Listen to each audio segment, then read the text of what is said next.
নমস্কার, আমি শুভলক্ষ্মী। আজকে রিডিংয়ের টপিক হচ্ছে মে মাসে লাস্ট উইকের মধ্যে আপনার জীবনে কি পরিবর্তন আসতে চলেছে। এই সময় আপনার জীবনে কিন্তু বড় রকম একটা মেজর ট্রান্সফর্ম পরিবর্তন আসতে চলেছে এবং এই ট্রান্সফর্ম পরিবর্তন কিন্তু ফিজিক্যাল বডি এবং তার মধ্যে নানান প্রকার র্যাশ, ক্ষত হওয়া এবং হেলথ ইস্যুর পরিমাণটা বৃদ্ধি থাকবে। মেজর চেঞ্জের একটা সময় মে মাসের লাস্ট উইকের মধ্যে দেখা যাচ্ছে। আর কি পরিবর্তন আসতে চলেছে এই সময় আপনার ইকোনমিক্যাল সেক্টরে কিন্তু একটা পজিটিভ ওয়েতে পরিবর্তন আসা, কোনো না কোনোভাবে ইকোনমিক্যাল সাপোর্ট পাওয়ার একটা বড় রকম পরিবর্তন রয়েছে।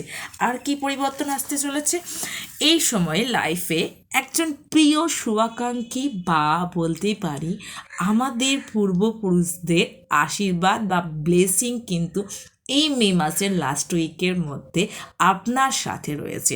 খুব একটা পজিটিভ রয়েছে। একদিকে রয়েছে যে হেলথের বড় রকম ট্রান্সফর্ম আসছে, লাইফে মেজর ট্রান্সফর্ম, সেই ট্রান্সফর্মের মধ্যে দিয়ে হেলথ রিলেটিভ বিষয় নিয়ে সাফারিং করতে হচ্ছে, তবে ইকোনমিক্যাল দিকে কিন্তু একটা সাপোর্ট সিস্টেম দেখা যাচ্ছে।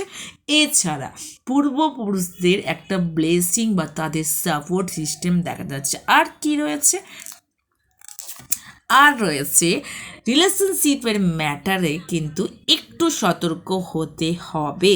সেই বিষয়ে কিন্তু একটু নেগেটিভ ওয়েতে রেজাল্ট রয়েছে। নিজের রেসপন্সিবিলিটিগুলো খুব যত্ন সহকারে পালন করতে হবে, নচেত কিন্তু কোনো রকম প্রবলেম বা তর্ক বিতর্কর মধ্যে একটা স্থিতি দেখা দিচ্ছে। আর কি হতে পারে দেখা দিচ্ছে যে পরিবারের যিনি প্রধান থাকবেন তার ইকোনমিক্যাল গ্রোথ হওয়ার সম্ভাবনা রয়েছে এবং হাইলি কোনো রকম পোস্টে যদি আছে সেখানে প্রমোশন হওয়ার বা প্রশংসনীয় কথাবার্তার একটা ভালো মুভমেন্ট ক্রিয়েট রয়েছে। ধন্যবাদ।